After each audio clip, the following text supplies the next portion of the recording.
supremely disappointing in one aspect. Total failure. And it's a sticking point. It may not be for you, but I consider it a second fatal flaw. You can check it out. Now, I also pitted this against the GoPro. I had to say I was surprised by the results. Check it out.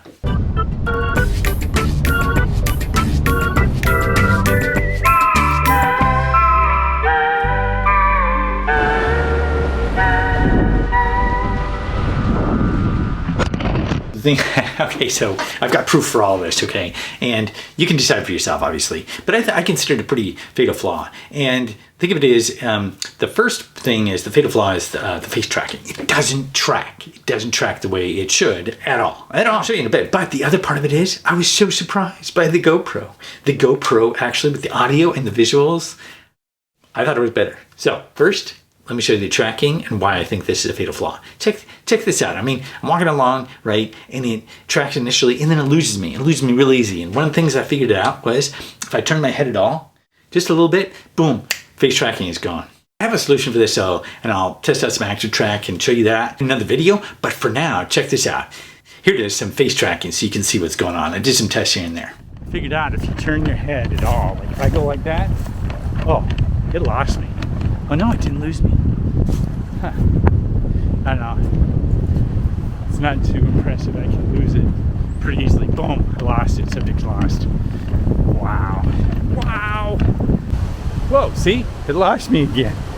Dude, all I am is turning the corner and it's gone. Come on, man.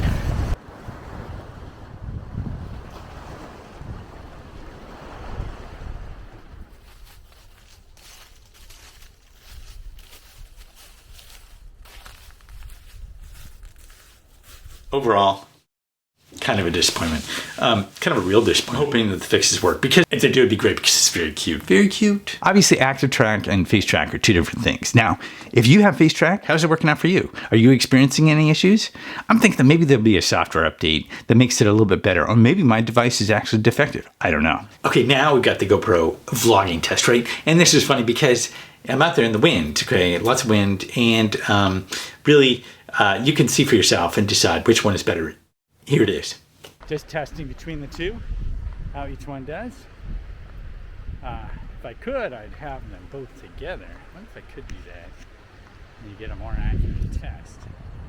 That active track, not so impressive. The thing loses me all the time. So, not worth having the active track. But you know, whatever. It does what it does. Just testing between the two, how each one does. If I could, I'd have them both together. What if I could do that? And you get a more accurate test. That active track, not so impressive. The thing loses me all the time. So, not worth having the active track. But you know, whatever. It does what it does. Okay, so this is all a default, and maybe I can go in and tweak some settings. It was windy out. I don't know what's going on with the audio with the Pocket. It seems to me like the Hero 9 actually wins for vlogging, especially if I put the media mod on there. So, are you using either one of these for vlogging? Is it working out for you? For those who've watched all the way to here, thank you. You'll notice that at the beginning of the video, my audio is different from the end. In the next video, I'll show you why. If you found this video helpful, be sure to give it a like. Thanks a lot for watching, and I'll see you next time.